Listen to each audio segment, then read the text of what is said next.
யோசுவாவின் புஸ்தகம் 2ஆம் அதிகாரம். நூனின் குமாரனாகிய யோசுவா சீத்திமிலிருந்து வேவுக்காரராகிய 2 மனுஷரை இரகசியமாய் வேவு பார்க்கும்படி அனுப்பி, நீங்கள் போய் தேசத்தையும் எரிகோவையும் பார்த்து வாருங்கள் என்றான். அவர்கள் போய் ராகாப் என்னும் பெயர் கொண்ட வேசியின் வீட்டுக்குள் பிரவேசித்து அங்கே தங்கினார்கள். தேசத்தை வேவு பார்க்கும்படி இஸ்ரவேல் புத்திரரில் சில மனுஷர் இந்த ராத்திரியிலே இங்கே வந்தார்கள் என்று எரிகோவின் ராஜாவுக்கு சொல்லப்பட்டது. அப்பொழுது எரிகோவின் ராஜா ராகாப் பண்டைக்கு ஆள் அனுப்பி, உன்னிடத்தில் வந்து உன் வீட்டுக்குள் பிரவேசித்த மனுஷரை வெளியே கொண்டு வா, அவர்கள் தேசத்தை எல்லாம் வேவு பார்க்கும்படி வந்தார்கள் என்று சொல்ல சொன்னான். அந்த ஸ்திரீ அவ்விரண்டு மனுஷரையும் கொண்டு போய் அவர்களை ஒளித்து வைத்து, மெய்தான் என்னிடத்தில் மனுஷர் வந்திருந்தார்கள், ஆனாலும் அவர்கள் எவ்விடத்தாரோ எனக்கு தெரியாது.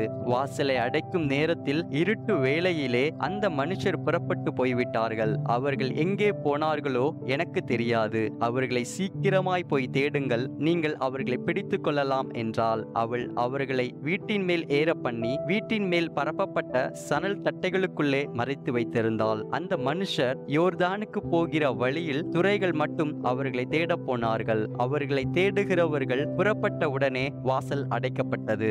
அந்த மனுஷர் படுத்துக் கொள்ளும் முன்னே அவள் வீட்டின் மேல் அவர்கள் இடத்திற்கு ஏறி போய், கர்த்தர் உங்களுக்கு தேசத்தை ஒப்பு கொடுத்தார் என்றும், உங்களை பற்றி எங்களுக்கு திகில் பிடித்திருக்கிறதென்றும், உங்களை குறித்து தேசத்து குடிகள் எல்லாரும் சோர்ந்து போனார்கள் என்றும் அறிவேன். நீங்கள் எகிப்திலிருந்து புறப்பட்ட போது கர்த்தர் உங்களுக்கு முன்பாக சிவந்த சமுத்திரத்தின் தண்ணீரை வற்றி போக பண்ணினதையும், நீங்கள் யோர்தானுக்கு அப்புறத்தில் சங்காரம் பண்ணின எமோரியரின் 2 ராஜாக்களாகிய சீகோனுக்கும் ஓகுக்கும் செய்ததையும் கேள்விப்பட்டோம். கேள்விப்பட்ட போது எங்கள் இருதயம் கரைந்து போயிற்று, உங்களாலே எல்லாருடைய தைரியமும் அற்று போயிற்று. உங்கள் தேவனாகிய கர்த்தரே உயர வானத்திலும் கீழே பூமியிலும் தேவனானவர். இப்போதும் நான் உங்களுக்கு தயவு செய்தபடியினால் நீங்களும் என் தகப்பன் குடும்பத்துக்கு தயவு செய்வோம் என்று கர்த்தர் பேரில் எனக்கு ஆணையிட்டு, நீங்கள் என் தகப்பனையும் என் தாயையும் என் சகோதரரையும் என் சகோதரிகளையும் அவர்களுக்கு உண்டான எல்லாவற்றையும் உயிரோடே வைத்து எங்கள் ஜீவனை சாவுக்கு தப்புவிக்கும்படி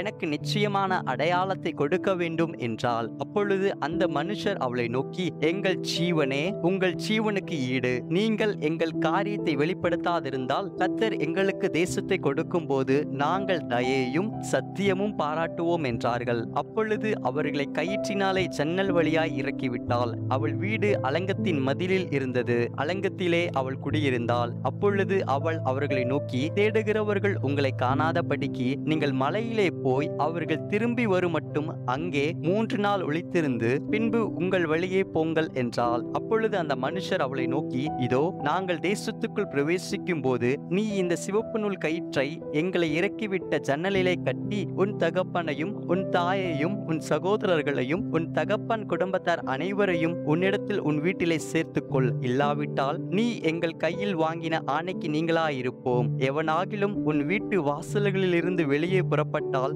அவனுடைய இரத்தப்பழி அவன் தலையின் மேல் இருக்கும். எங்கள் மேல் குற்றம் இல்லை. உன்னோட வீட்டில் இருக்கிற எவன் மேலாகிலும் கை போடப்பட்டதே ஆகில் அவனுடைய இரத்தப்பழி எங்கள் தலையின் மேல் இருக்கும். நீ எங்கள் காரியத்தை வெளிப்படுத்தினாயே ஆனால் நீ எங்கள் கையில் வாங்கின ஆணைக்கு நீங்களாயிருப்போம் என்றார்கள். அதற்கு அவள், உங்கள் வார்த்தையின்படியே ஆக கடவது என்று சொல்லி அவர்களை அனுப்பிவிட்டாள். அவர்கள் போய்விட்டார்கள். பின்பு அவள் அந்த சிவப்பு கயிற்றை ஜன்னலிலே கட்டி வைத்தாள். அவர்கள் போய் மலையிலே சேர்ந்து தேடுகிறவர்கள் திரும்பி வரும் மட்டும் 3 நாள் அங்கே தரித்திருந்தார்கள். தேடுகிறவர்கள் வழியிலெல்லாம் அவர்களை தேடியும் காணாதே போனார்கள். அந்த 2 மனுஷரும் திரும்பி மலையிலிருந்து இறங்கி ஆற்றை கடந்து நூனின் குமாரனாகிய யோசுவாவின் இடத்தில் வந்து தங்களுக்கு சம்பவித்த யாவையும் அவனுக்கு தெரிவித்து, கர்த்தர் தேசத்தை எல்லாம் நம்முடைய கையில் ஒப்பு கொடுத்தார், தேசத்தின் குடிகள் எல்லாம் நமக்கு முன்பாக சோர்ந்து போனார்கள் என்று அவனோடே சொன்னார்கள் என்பதே. ஆமேன்.